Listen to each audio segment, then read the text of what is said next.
तब नंदी शिव जी के पास में आकर बैठ गया। एक लोटा जल आज नंदी ने देवाधिदेव महादेव के चरणार बिंदु को समर्पित किया। भगवान शिव के चरणों को समर्पित करा।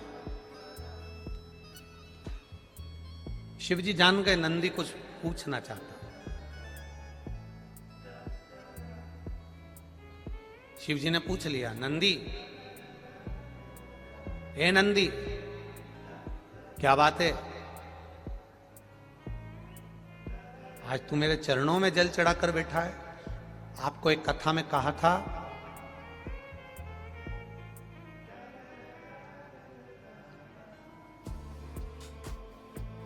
कभी ये शिवलिंग है, ये गोल जलाधारी है, ये सामने चरण है। करें दर्शन सबने। ये दो सामने जो चरण है, इसके बीच में सुख सुंदरी है। कभी कभी विशेष कोई अवसर आए,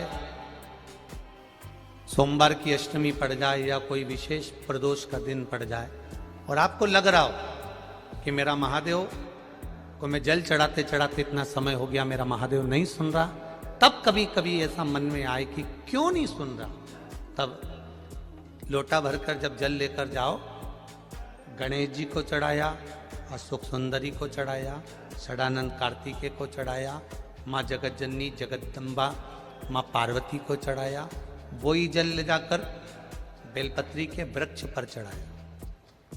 शिव जी को अर्पण नहीं कर पाए। और सरल भाषा में समझ लो इसको,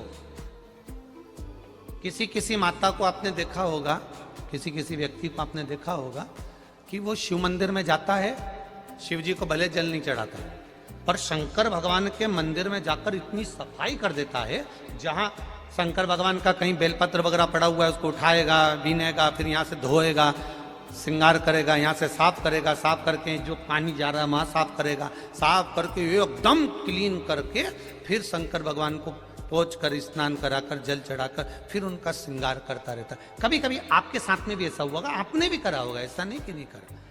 कभी कभी सब दूर सफाई के बाद शिवलिंग की सफाई करना भूल गया या शंकर जी के शिवलिंग पर जल चढ़ाना भूल गया, जल चढ़ाकर आ गया। अब आ तो गया, पर चिंता देवाधिदेव महादेव को लग गई।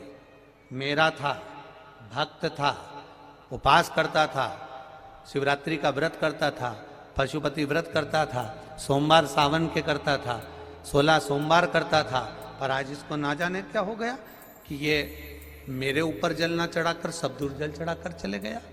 देवाधिदेव माता पार्वती जी से कह देते हैं, सुन पार्वती, अगर कोई भूलवश भी मुझ पर जल चढ़ाना भूल जाए और तेरे हस्त कमल पर जल चढ़ा कर जाए, तो पार्वती जितना फल मैं प्रदान करूं उससे दुगना फल तुझे प्रदान करना है।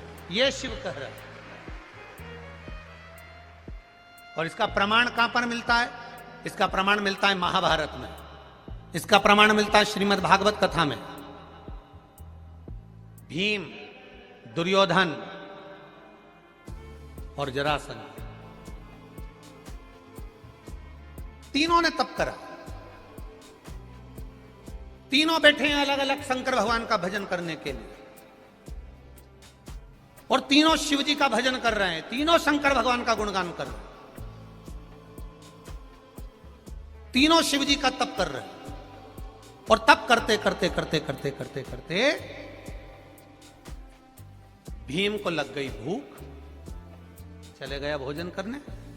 जैसे भोजन करने गया तो कुछ खाने का तो मिला नहीं, केले के पेड़ पे से केला लिया या छील छील के खाकर फेंक दिया, बैठ गया। इतने में देवाधिदेव महादेव प्रकट हो गए, और महादेव प्रकट होकर तुरंत मेरे शंकर भगवान ने प्रसन्न होकर प्रकट होकर दुर्योधन और जरासंध को देखा और दोनों से पूछा, तुम्हें क्या चाहिए मांगो। दुर्योधन और जरासंध ने कहा, हमको 100 हाथियों का बल दे दो। शंकर भगवान ने कहा, 100 हाथियों का बल? तथास्तु। शंकर भगवान ने तथास्तु तो कह दिया, भीम बैठ कर केला खा रहे थे और जरासंध और दुर्योधन जाते जाते हंस दिए। बताओ, इस खबड्डे को देखो, हप्सी को देखो, खाने के चक्कर में इसको आशीर्वाद नहीं मिला और हमको 100 हाथियों का बल मिल गया। किसी पर मत हंसना। दुर्योधन और जरासंध भीम पर हंसे थे और दुर्योधन और जरासंध भीम पर हंस दिए। भीम का मुंह उतर गया, चेहरा उतर गया, केला छोड़ा, भीम तप करने चले गया। तप करने गया तो भीम जान गया कि मैं अब तप करूंगा तो महादेव का नहीं करूंगा, पार्वती जी का करूंगा। अभी आपको कथा में कहा था कि केवल जलाधारी भी अगर आप